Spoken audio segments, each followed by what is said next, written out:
You're listening to the Real Estate Runway podcast, powered by Quattro Capital, where we are all about alternative business and investment strategies to help you amplify life and maximize wealth.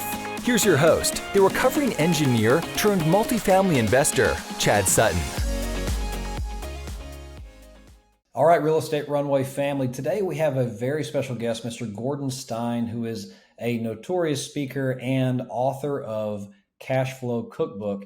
Surprisingly, there are a lot of things you can really do in order to lower your personal expenses and free up money for investing. I was actually very surprised to hear some of these things that even I hadn't thought of. So there's really no excuse any of us can't be scrappy with our expenses. Let's get into this episode. Here we go. All right. Welcome to another episode of the Real Estate Runway podcast. I'm your host, Chad Sutton. We are powered by Quattro Capital, as always, here at Real Estate Runway. I'd like to welcome Mr. Gordon Stein to the show today, author of Cashflow Cookbook, which is really going to give us a little bit of an intro on, how you may have more money to invest than you think you do when trying to get started in something like real estate investing. Gordon, welcome. How are you today? Oh, pleasure to be here. Thank you so much, Chad. I'm doing just great. Thanks. Very good, Gordon. Well, before we get into the book and some meat, I'd really love to introduce you to the listeners a little bit and hear about your compelling background and story and why in the world you wrote this book. So do you care to share? Yeah, I'd love to do that. Sure. So my background's engineering degree, MBA, and my career for 35 years was in high tech, VP sales, marketing operations at companies like Dell and Apple, but always very interested in personal finance. I've been a landlord for a time. And just fascinated with how some people really take off wealth-wise and others just don't, and they struggle. And I came upon the craziest way of saving money, a way to get car washes for free, legally. And I thought it was kind of cool. Saved about $25 a month. And just it piqued my interest. Found a way to slash the cost of home alarm monitoring. And then I started to get curious. Hey, what else is there? What are the things that people can do? Minimal effort, minimal sacrifice that free up material amounts of money. And that became a list, and the list became a spreadsheet.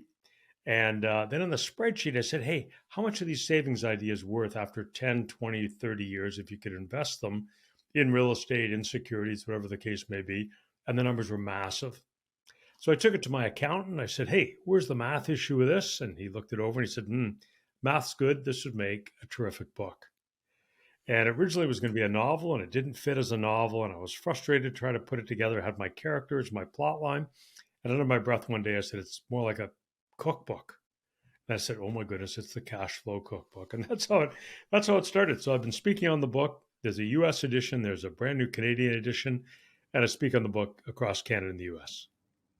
That is just incredible. Cashflow Cookbook is a pretty catchy name. And when it turns into a list of recipes, that's pretty much what you have there. So very, very, very good. And so, you're really focused on, and I think the tagline of the book is $2 million of financial freedom and 60 easy recipes. Is it really that easy, Gordon?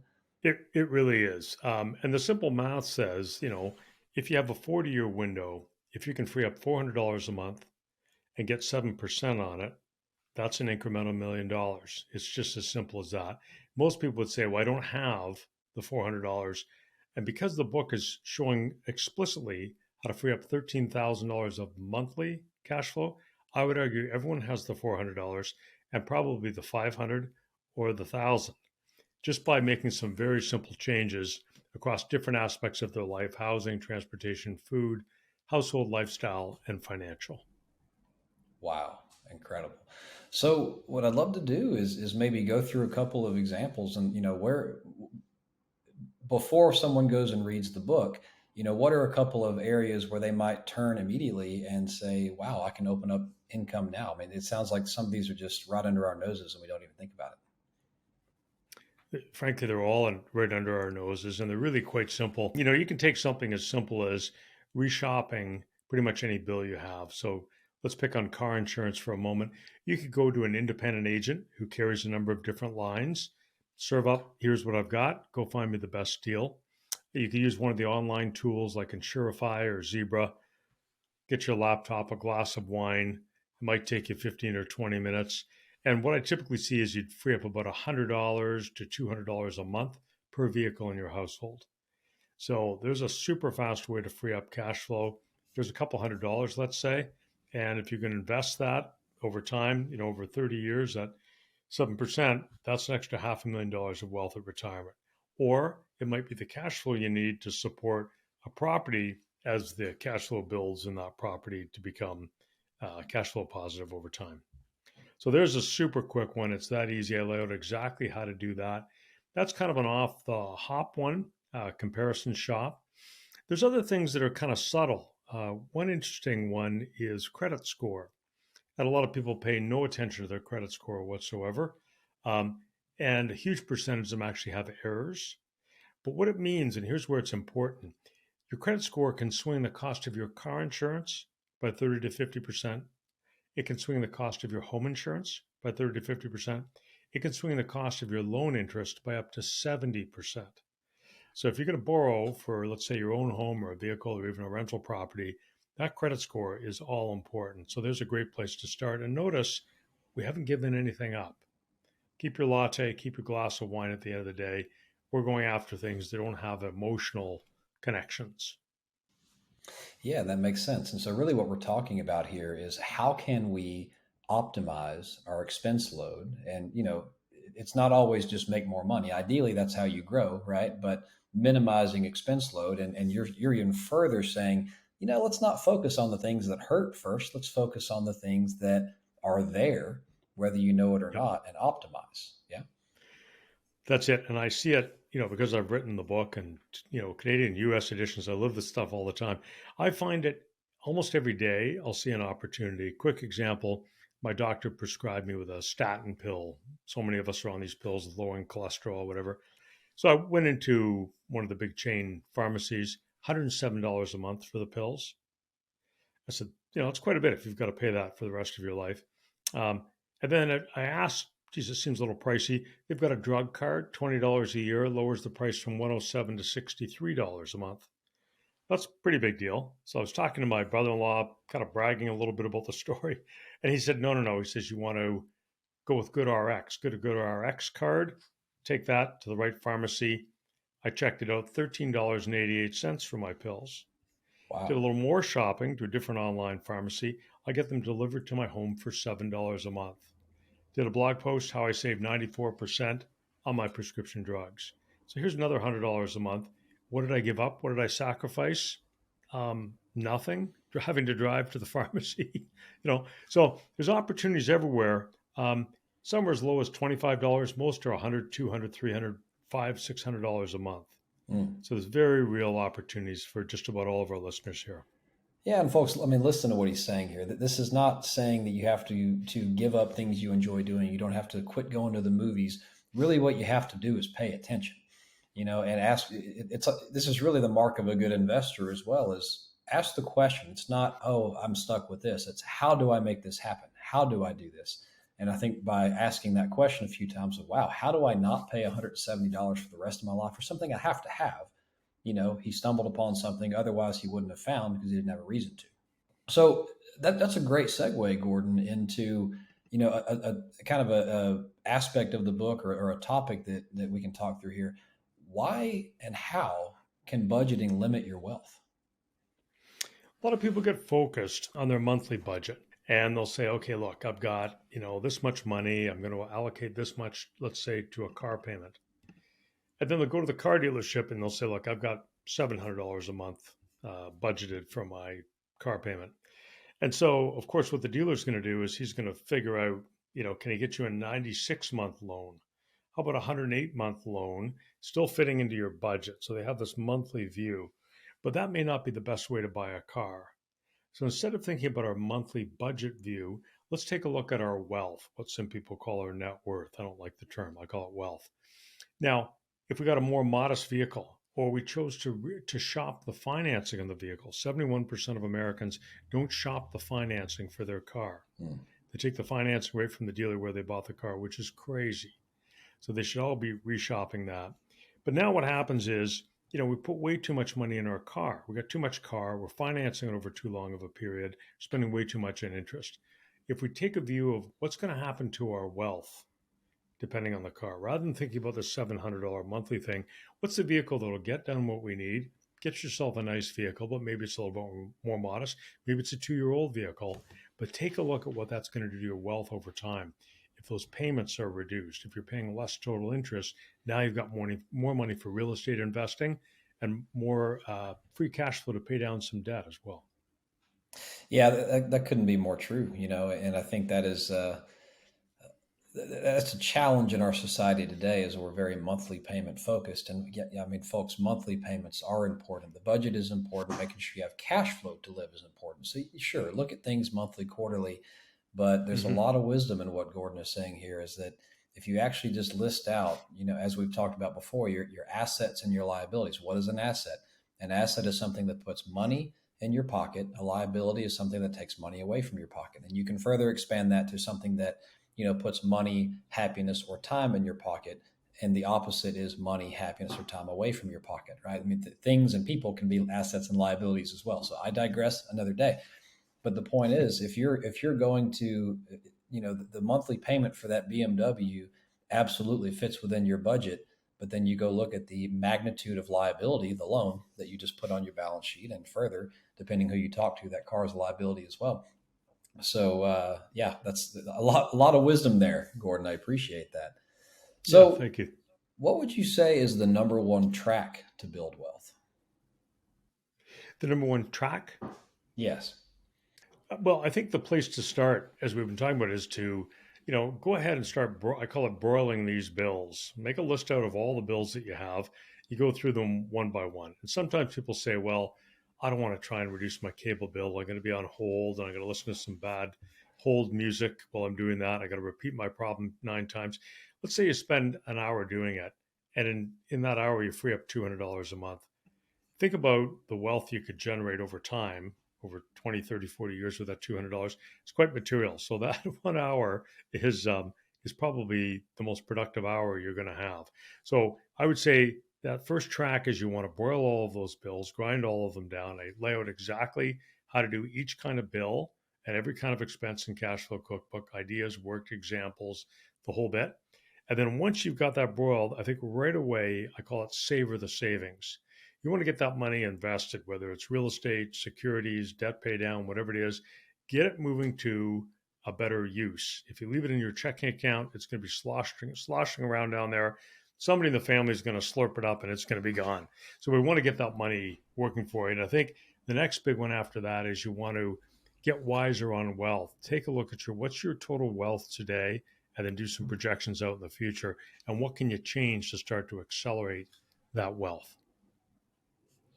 Yeah, fantastic. And so, taking that a step further, you're talking about the first couple of tracks to build wealth and what you need to start looking at. So you have a topic in your book talking about how to add $1 million to your wealth with just 10 hours of work. So if $200 can be yielded from 1 hour of sitting on the phone with, your cable bill provider, for example, how would we take Yep. the step into the 10 hours of work here? Well, I think it depends on the individual. So some people might be, at age 40, they're somewhat mid-career. There's people who might be 25 years old. There's people who are approaching retirement. They're in their late 50s or 60s. So everyone's going to be a little bit different. But first thing I would say is people who are, let's say, 40 years old, people say they only have a 25-year horizon. Well, no, they don't. 25 years will get them to age 65, but they're going to need money in their 70s. They're going to need money in their 80s and maybe even in their 90s. So we all have longer horizons than we think. So it depends what age and stage you're at. But to give you an example, in Cashflow Cookbook, the book starts off and we're looking at this couple, Eric and Keisha. They're 40 years old. They've got twin boys, pretty typical household scenario. They're only saving about 2% of their earnings. And they go through a series of wealth discoveries, ways to free up more cash flow, and they invest that money right away. And they put themselves on a trajectory where they're going to retire with an incremental $1.5 million. So I laid out exactly how that couple's doing it in the book. So that gets us started. Then we go into the individual financial recipes, which look at ways to free up cash in every kind of spending category. So depending, whatever your situation is, the book is applicable to really start to change that trajectory, free up more money for investing, get your money working for you in a more productive way. And folks, this is really resonating with, what you've heard me talk about on this show in the past when I was, talking about reminiscing when I was exiting corporate America and becoming an entrepreneur and growing, Quattro Capital, everything that we've done in the last several years. But the idea, first and foremost, was to get scrappy with expenses. And I'm not sure how far the book goes into this. There's a lot of what I would call operating expense, but living expenses that you can go and optimize just by paying attention. You start to think about how your credit score affects your mortgage rate. Maybe you even start to think about, is a mortgage even the right product for you anymore, right? We talked a lot about using lines of credit and opening up equity and things of that sort. So this is a really good starting point, folks. This is the area where you can really start to get scrappy with your own, income statement and your own profit and loss statement, if you will, and figure out, look, when we're talking about real estate investing, increasing the net operating income is how you increase your value. Well, same in your personal life. It doesn't just have to be make more money. It can also be spend less money, and it doesn't have to be spend less money where it hurts. So Gordon, exactly. taking it into one more topic here, you've got to, you have some thoughts on how to streamline your banking, which I know can be frustrating for a lot of people. I'd love to hear your thoughts on that and maybe allude to some examples you give in the book.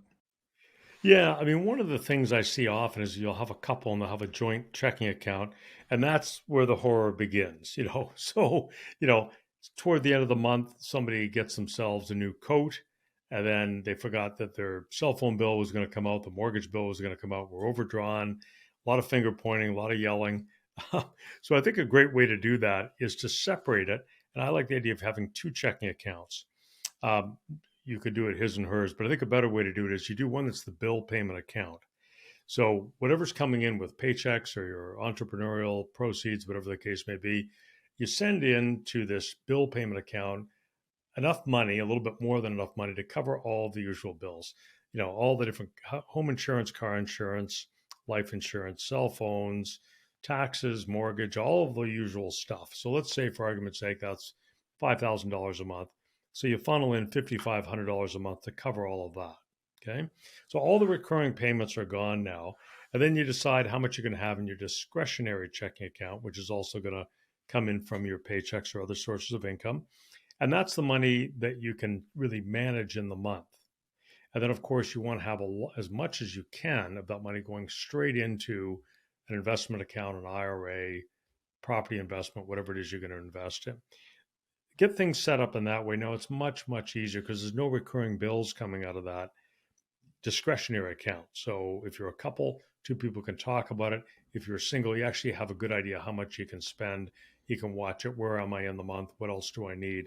But it runs separate from all of those other bills, which can quite simply confuse the matter. So that's, one move that I think makes a whole lot of sense. The other thing it does is it puts focus on that bill payment account. Let's say, for argument's sake, your total, it doesn't matter what it is. Maybe it's $5,500, it's $8,500, it's $2,500, whatever your case may be. Then you're going to focus and drive that number down. And every single one of those numbers can be reduced. Everything from property taxes, you name it. It can all be lowered. And then as you drive that down, that's exactly the money you're going to move over to investment. Or if you're in a heavy debt situation, it might be even more prudent to pay that debt down. So that's how I'd set it up. That makes perfect sense. And simply what you're doing here is similar to what everyone on the show has heard us talk about here when you're trying to operate a property. This is just controllable versus non-controllable expenses, right? You want to make sure your non-controllable expenses, which arguably everything's controllable. I know we can talk about it offline, but effectively, this is the stuff that happens every month and must happen for certain services and things to happen. So you're really putting that over to the side so that, surprise expenses don't dip into the non-controllable expenses. It's incredible. All right, folks, before we let Gordon back to his busy schedule, we've got to go through a couple of Quattro questions that we ask everyone on the show just for fun. Are you ready, Gordon? Ready to go. All right, here we go. All right, Gordon, what is your superpower as it relates to your business or profession? I think a superpower is communicating with people and helping them with their number one stress, which is their money. And I think it's shameful that so many Americans and Canadians, for that matter, really struggle. And so I love speaking, I love writing, and my superpower is helping people to alleviate their number one stress, their money. Share the wealth, brother. And sometimes the wealth is knowledge. Really appreciate you doing all that. Gordon, what is your biggest failure in life or business, and what did you learn from it? Well, kind of at the peak of the tech wreck in 2000, the big recession, I was at a high tech company and I lost my job there. And at the time, I owed on a couple of properties $550,000. So, combination of significant piece of debt, nasty recession that was right in the industry where my expertise was. It was really, really, really tough. And I've been prudent with my money, but what I didn't realize is, when you buy a new property, typically you're going to have some debt that goes with that.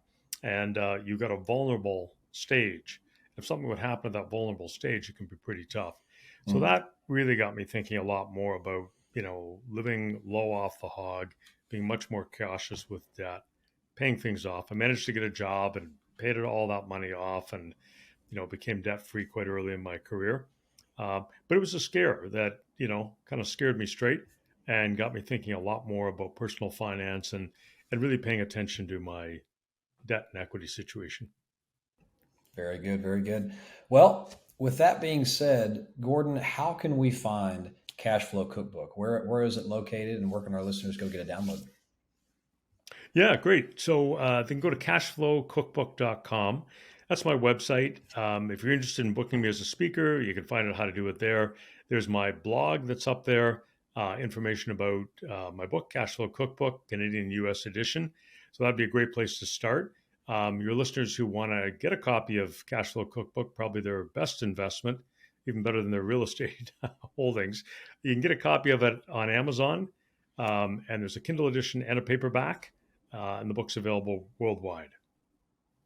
Very good. And folks, as always, those links will be in the show notes. So simply scroll down on whatever device modality you're listening on and click right there. You can get your copy of the book.